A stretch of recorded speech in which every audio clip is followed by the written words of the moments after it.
It's been a minute since I did something with the 242. I've lost my motivation to keep plowing through this, but I really want to get this car back on the road. I don't want to end up with a situation similar to last year where I'm trying to get it finished up just before snow is falling.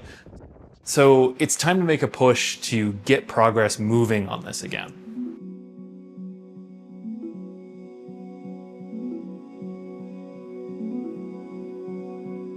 If you've been watching for a while, you might remember that when I took this on its first test drive last year, I couldn't really hear what was happening with the engine because of all of the interior rattles and all the sounds that were happening inside the cabin of the car. There's a ton of vibrations in the car that are caused by the dash not being in there. And it does not sound or feel like it normally does to drive the car, and I couldn't hear the sound of detonation at all. Typical sort of marbles in a can sound. That was kind of the sound of everything in the car. So before I drive this again with whatever engine ends up being in it, I want to make sure to have the interior all back together. There are a bunch of different pieces to address as I do this, but today I'm going to start with one part that I consider to be one of the best upgrades that I've made to this car. While I'm in there, I'll also replace one other part that I've had sitting in a box in the basement for a long time now. But as we both know, it's never quite that simple.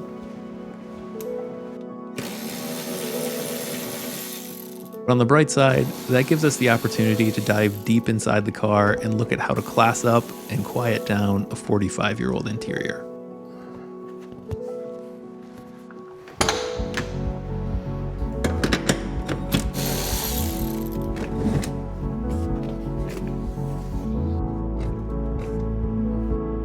These are Recaro LSB seats.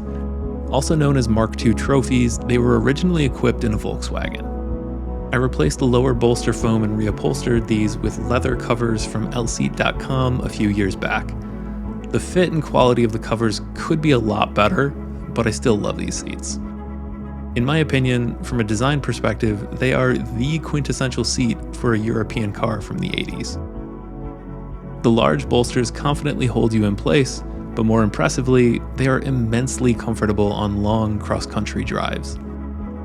I drove this 4,000 miles from Wisconsin to Kansas City, Denver, Salt Lake City, Portland, Seattle, and back in this seat, and at the time, it was the most comfortable road trip I had ever experienced.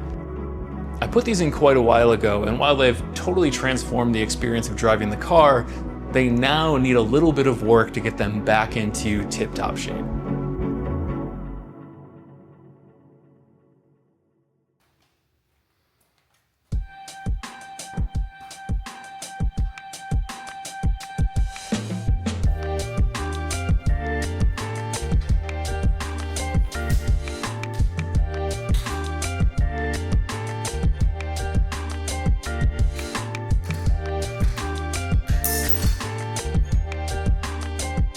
First, I'll swap out the seat brackets. The current brackets are a crude one-off design that I welded up at a time when no one was selling an off-the-shelf solution for this. These new brackets are lighter and allow for an even lower seating position.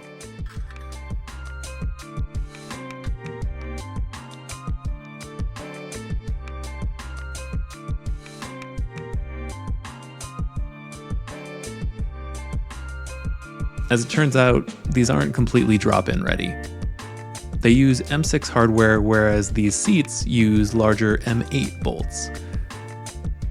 I noticed M6 hardware on a different pair of Recaros I had previously, so perhaps this is one of the differences with my seats, given their origin as a factory-spec seat for VW. It's easy enough to drill out the existing holes to accommodate M8 bolts, and then these will bolt on.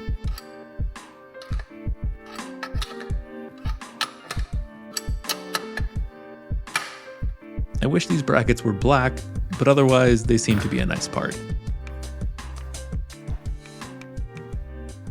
While the brackets are nice, the real reason for pulling out the seats is to replace the lower seat support diaphragm. The passenger seat diaphragm is completely torn in two, leaving that seat unusable. I only have one replacement diaphragm, so I'll put the new one on the driver's seat and then swap the used one to the passenger seat until I have a chance to replace that later on.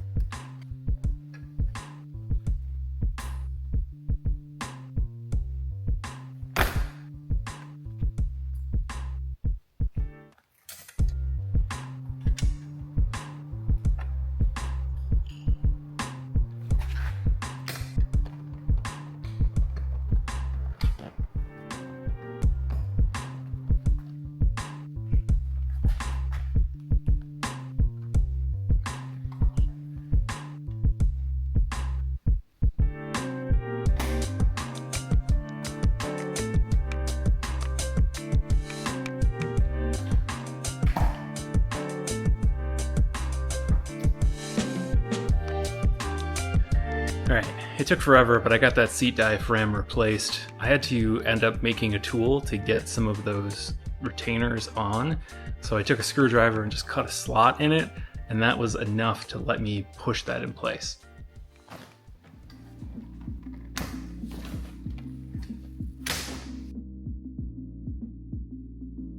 I like to tell myself that I keep a pretty clean car, but after pulling these seats out, I can see just how much of a mess that I left in here after rewiring this car last year. So this is a perfect opportunity to pull out the new vacuum and see how it does in this interior.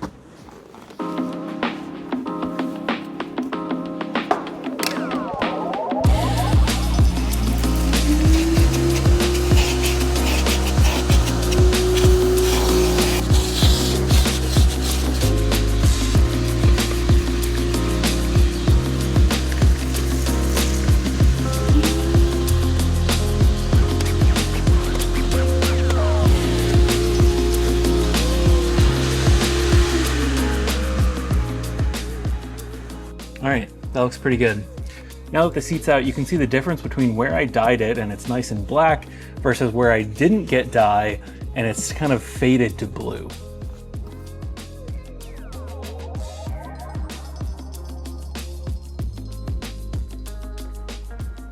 This is a good example of the condition here. You can see there's a tear in the carpet here where it goes totally through. Then over here, we have another tear. This is actually really quite large. It's not noticeable when the floor mats are in, but it's in pretty rough shape. I managed to find an original low mileage front carpet in black color for a 240, and I've had that sitting in a box in storage for a while, waiting till the right moment to put that in.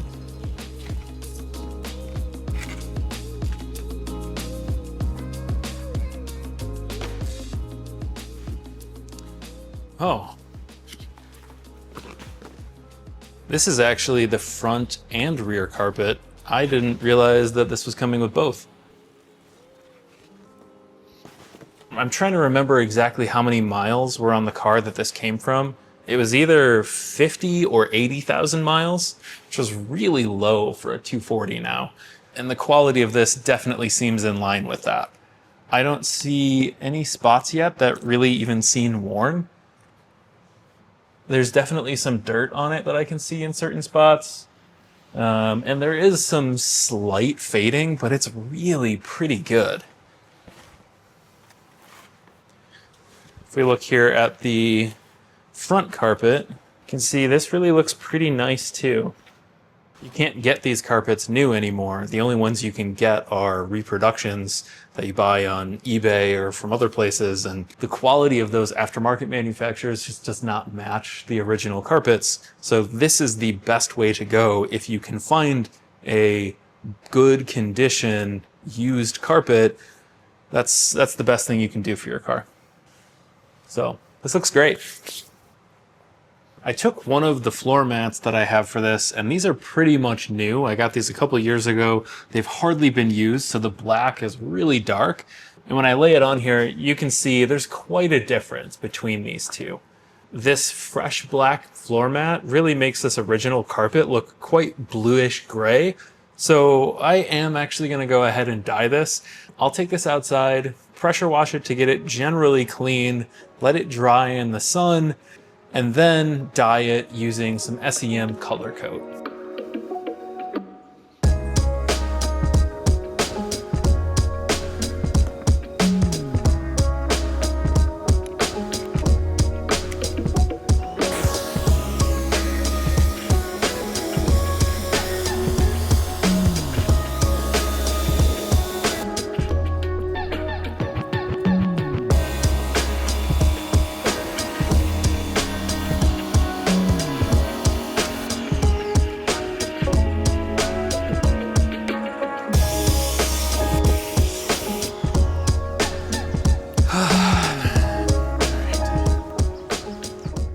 While that dries, we can remove the old carpet.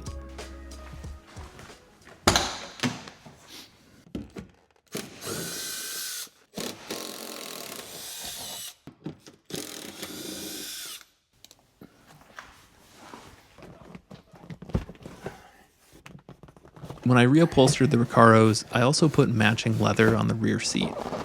The seat bottom fit great, but the back cover is a little bit looser in spots than I'd like. Either way, it's way better than the 45-year-old upholstery that was on it.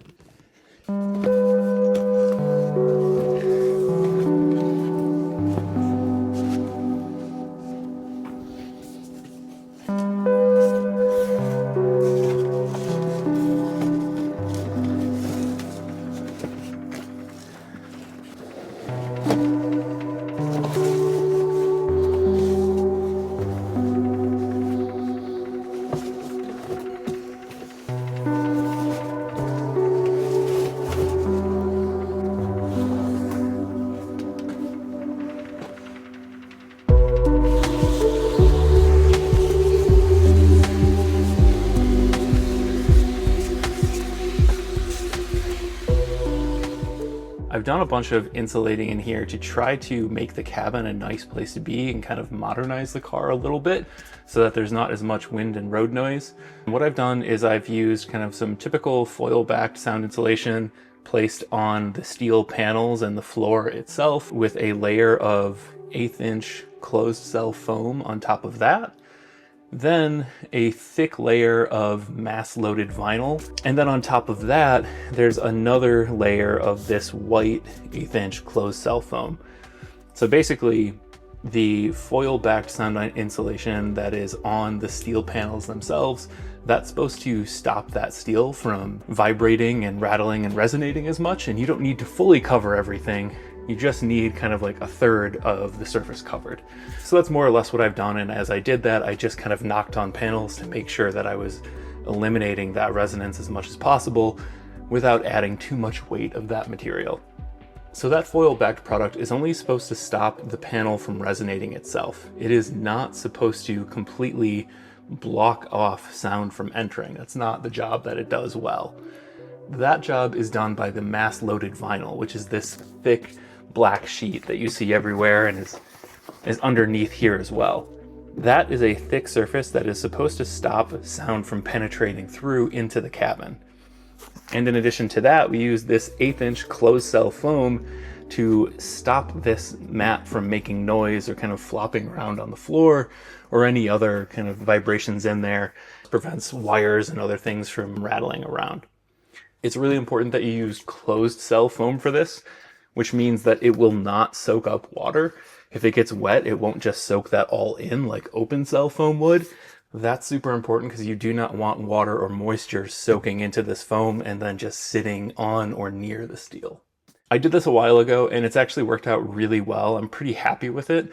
This car is much quieter inside than other 240s that I've had in the past. The one thing I will say is that while this does a great job of isolating road noise, there's still a lot of wind noise from the top of the car. I could see removing the headliner at some point and doing some treatment up there to dampen that as well. But overall, for being a car from 1980, it's pretty good.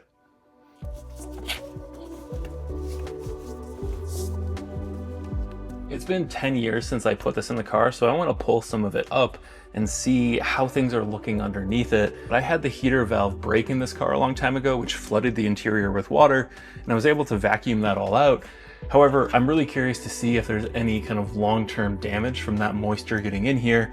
So I'm going to peel up the surface and take a look underneath and see if there's any rust that we have to deal with or not. Okay, this is the area that I was worried about here, which is in the driver footwell underneath kind of a subfloor panel here. And you can see there's lots of just kind of surface rust looking dust in here, but it's really hard to tell what's actually going on. I'll also note this entire surface is coated in truck bed liner, so that naturally makes it look really uneven, which makes it look like it's really bad rust. But I think I'm going to clean this up and see what it actually looks like beneath just the dust.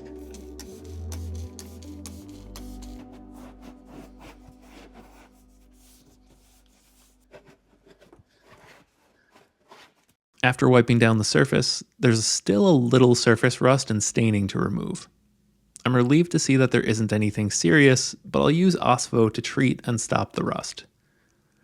Ospho is a phosphoric acid solution that converts iron oxide into iron phosphate, stopping rust from spreading and allowing you to safely top coat and seal it.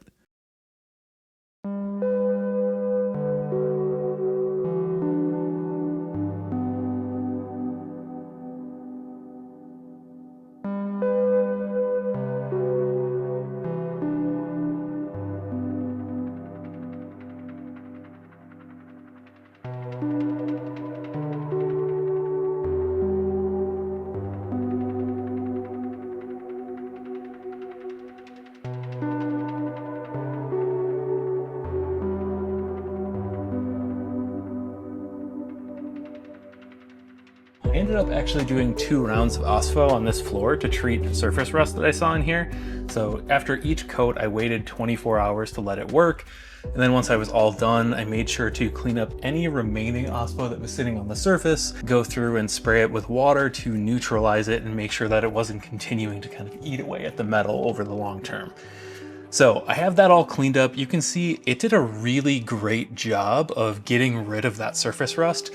Before, where it was all kind of red and brown in here from some surface rust, that's entirely gone. Everything looks really good. In the back footwell here though, I was a little concerned that there might have been some water trapped underneath the bed liner that was sprayed in this car by the previous owner. So I decided to peel up as much as I could of that bed liner and then get a look underneath it. Thankfully, it looked pretty good, but I did treat that underneath with Ospho as well, and that cleaned up any of the surface rust that was there. So now I just need to go through and spray a top coat to seal that Ospho where it took care of some rust. Then we can go ahead, lay all of this sound insulation back down, and put our new carpet in.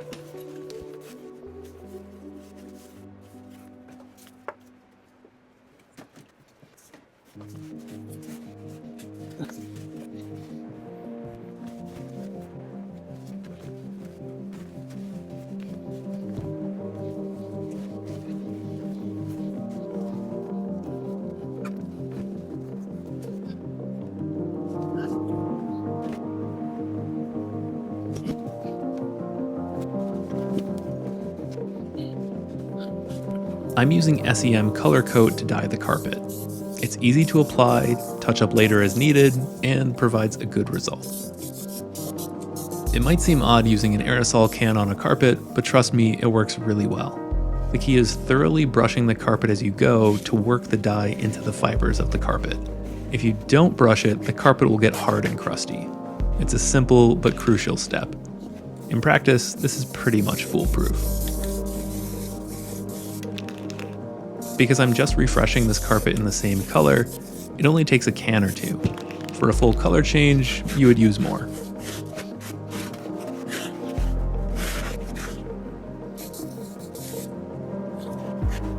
I work my way around the carpet a few times, looking for light spots until everything looks pretty good.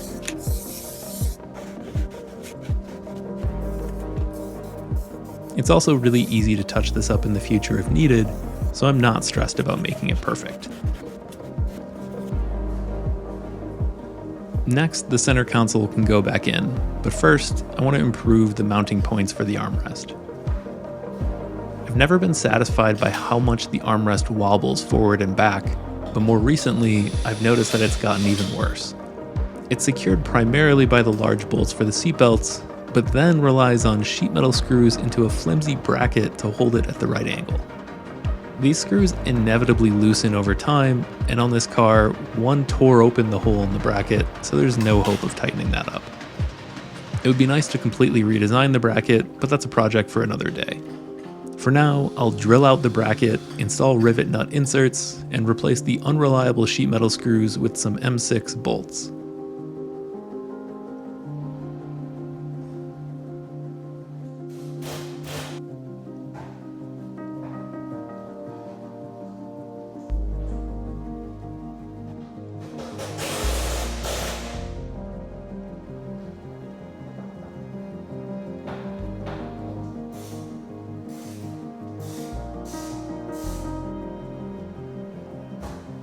This actually worked far better than I anticipated, so hopefully that fix holds up. The armrest is now more solid than it's ever been.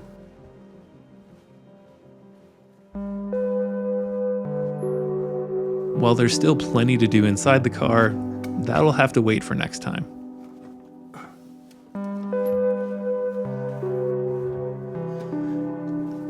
With the carpet and seats wrapped up, next I'll turn to the fuse panel and then the dashboard. Until next time, thanks for watching.